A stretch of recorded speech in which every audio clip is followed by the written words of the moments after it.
Hello friends, welcome back. We are discussing constitutional bodies, under which we have already covered Election Commission in my last video. In this video we are going to cover UPSC. So UPSC, it stands for Union Public Service Commission. Now you all are preparing for UPSC exam, so you are well aware about this recruiting agency. So in our constitution, UPSC is described in articles 315 to 323 and in the part 14th of the Indian Constitution. Now UPSC, it is called as Central Recruiting Agencies because, as you know, recruitment of all India services and central services or central public services are done by UPSC. That's why it is called Centrally Recruiting Agency. Now what is the composition of UPSC? So UPSC consists of a chairman and other members. Now both these chairman and other members, they are appointed by the President of India. However, it is important to note that in our constitution there is no fixed composition of other members of UPSC. So it is left at the discretion of President to decide on the number of members for UPSC. So usually the total number of members including the chairman is 11 number in UPSC. So let's discuss about qualification. So the qualification is not prescribed in the constitution. However, it is mentioned that half of the members of the UPSC must have held office for at least 10 years under central or state government. So if you take total numbers to be 11, then at least 5 and half, so at least 6 members must be holding office previously for last 10 years either on the central or the central government. So that is the only qualification mentioned in the constitution. Now what are the terms for chairman and other members?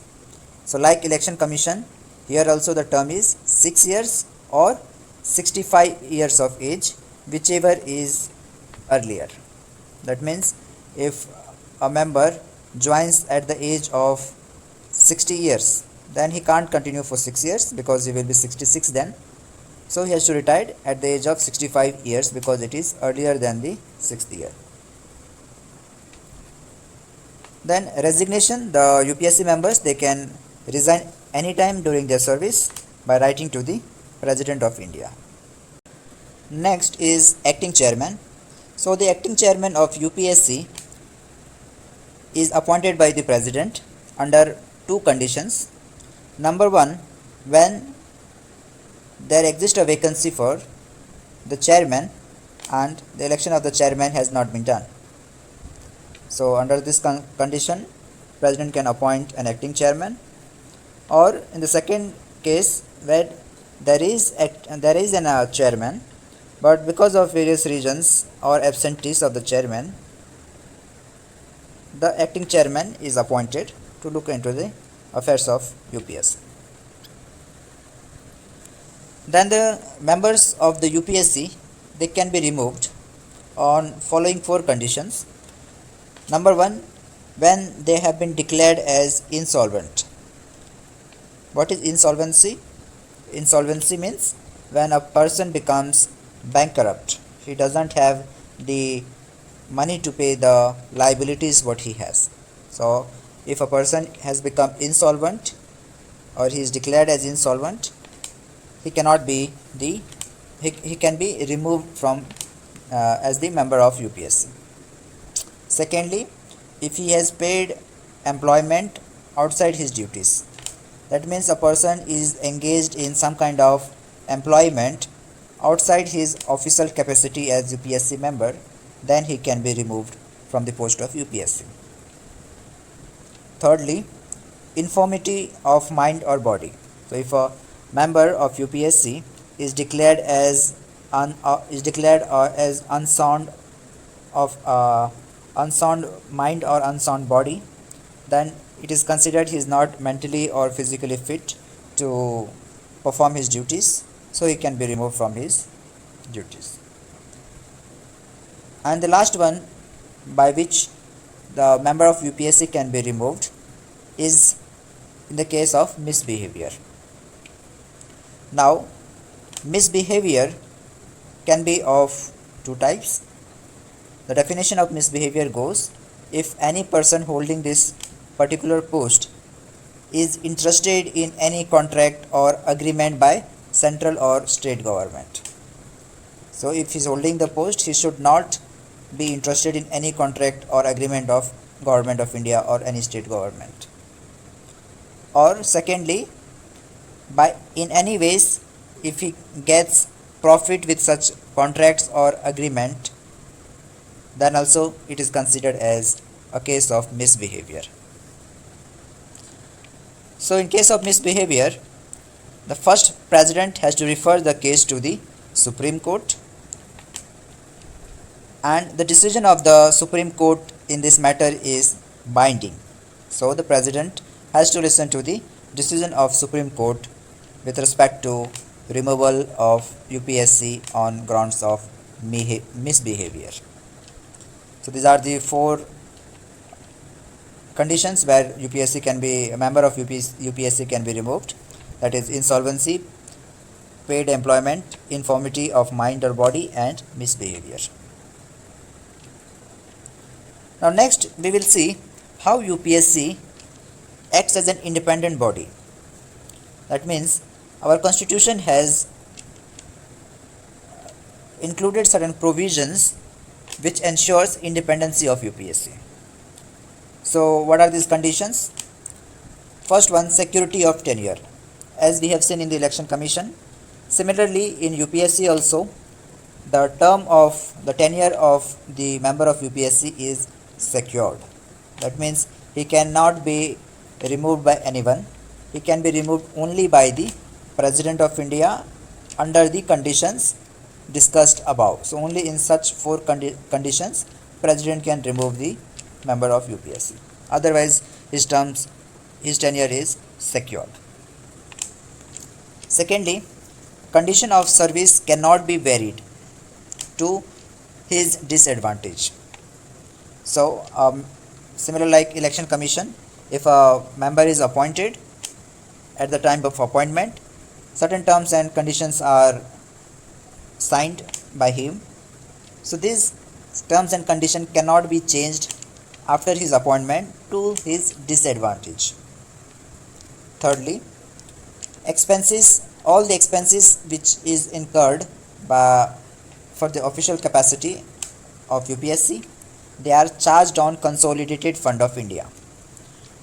Now what is the meaning of charged on Consolidated Fund of India?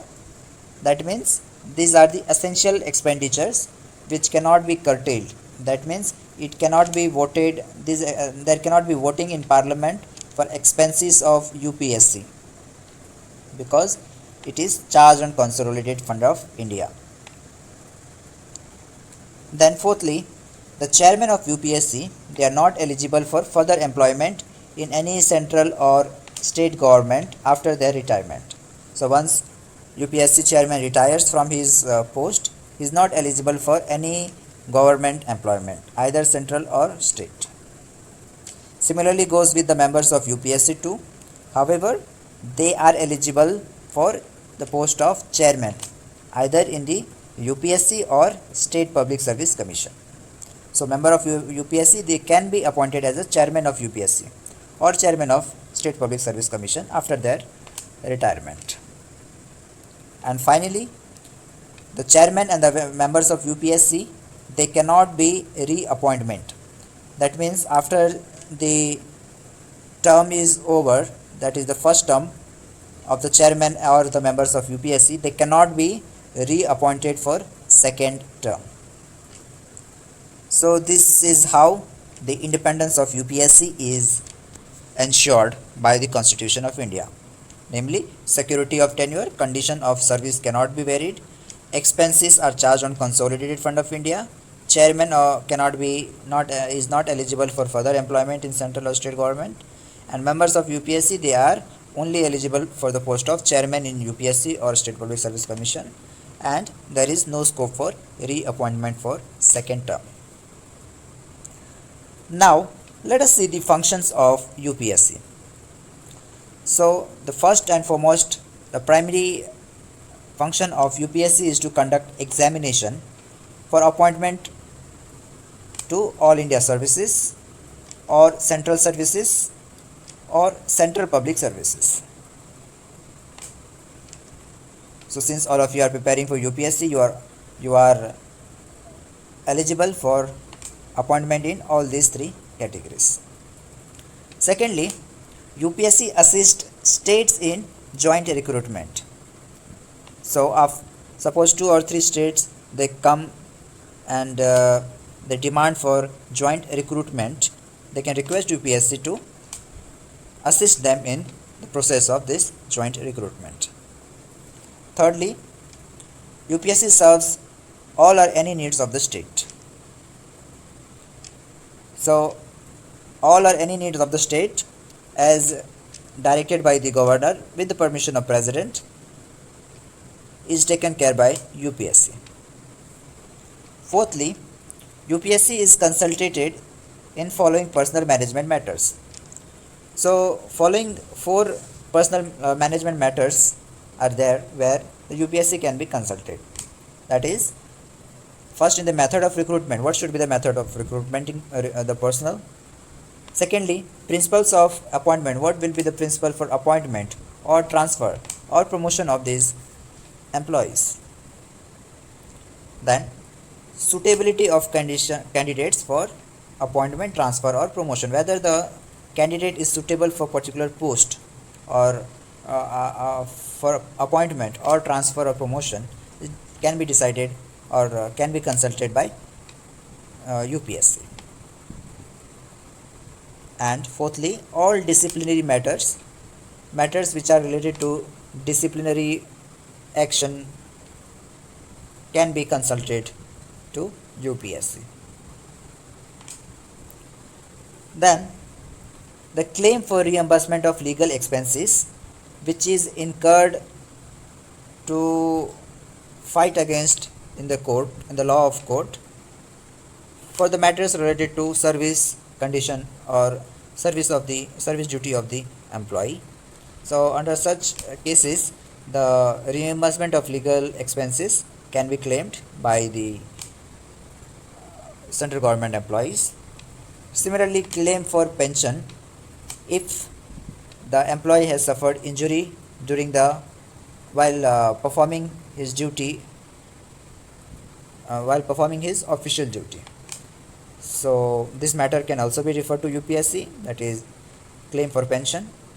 Then in case of temporary appointment, again UPSC can be consulted.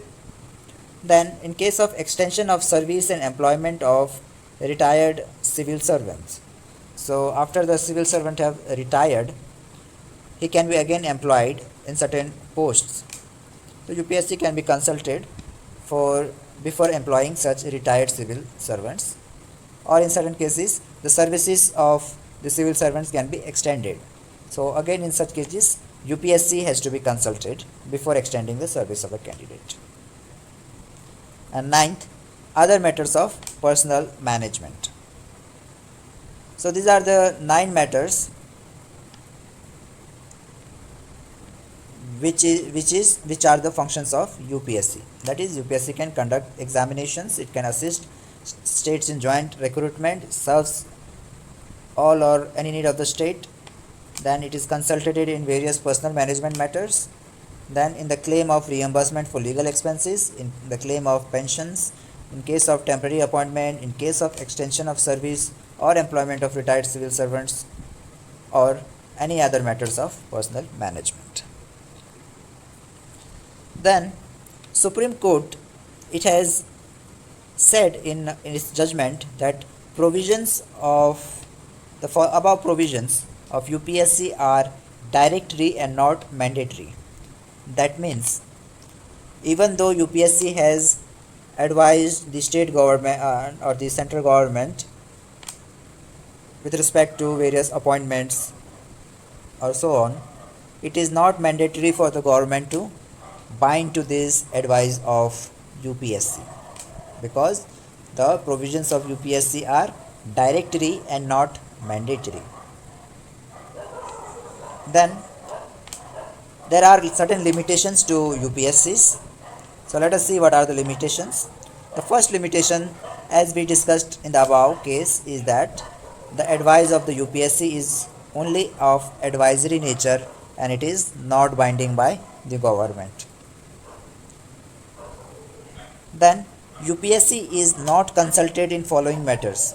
So there are certain matters where UPSC cannot be consulted as per the constitution. So what are these matters? First one, with respect to reservation of appointments of backward classes.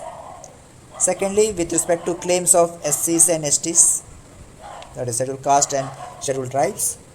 Thirdly, selection of chairmanship or membership of commissions or tribunal, or selection of post of highest diplomatic nature, or for the selection of bulk of Group C and Group D services.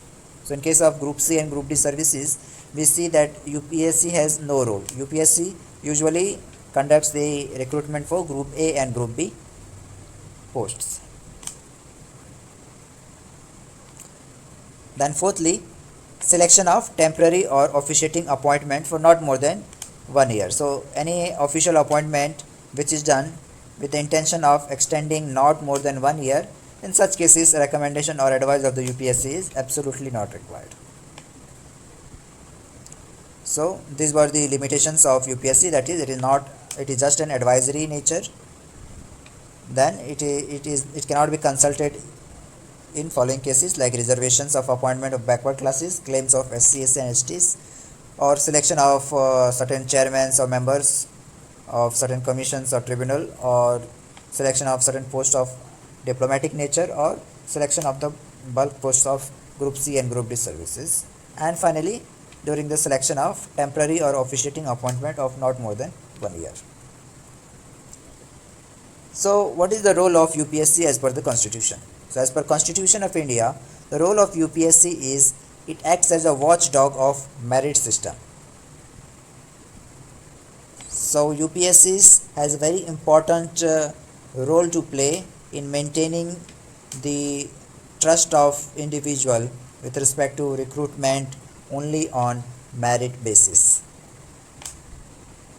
Then recruitment of all India services and central services of either Group A or Group B, they are done by UPSCs, and UPSC advises government on promotion or disciplinary matters. So that was the role of UPSC. Now let us see what is difference between UPSC and DOPT. So DOPT, it stands for Departments of Personnel and Training. So we have seen that UPSC also deals with personnel management, and DOPT also deals with personnel management. However, there is a prime difference between UPSC and DOPT.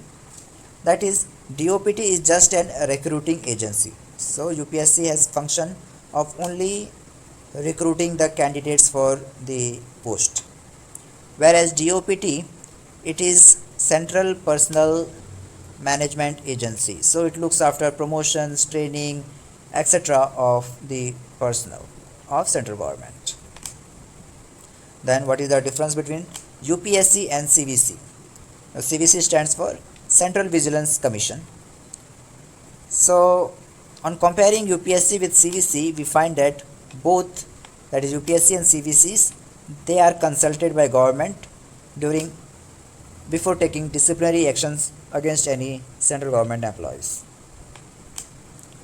However, UPSC has certain edge over CVCs because UPSC is an independent constitutional body, whereas CVC is formed by the executive resolution